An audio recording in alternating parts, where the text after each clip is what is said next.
Vēl arī varam redzēt, ka brauc ar ritiņiem, tāpat arī ar mocīšiem dažlaps. Dažos posmos varam redzēt arī braucējus ar džipiem. Tātad trase visā visumā ir dzīva. Ir tādi, kas iet visus 170 km, kā piemēram mēs, bet daži tikai iziet uz brīvdienām, uz 1, 2, 3 dienām, vai varbūt dažām stundām pat tikai pastaigāties. Tā kā cilvēki, kas atrodas trasē, ir ļoti atšķirīgi. Katram ir savu mērķi, un nebūtu tas nenozīmē, ka visi iet visus šos 170 km.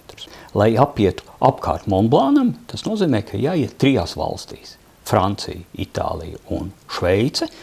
Un lielākā daļa sāk iet no Francijas, no tiem savukārt atkal lielākā daļa sāk Chamonix, un tā tradicionālā sākuma vieta ir Les Sauges ciematiņš, kur ir tādi vārti, kur skaitās tas oficiālais Tour de Mont Blanc trases sākums, bet tas tā nenozīmē. Citi sāk no Itālijas, citi sāk no Šveices, tā kā nav absolūti viennozīmīgi, ka viss sāk vienā vietā.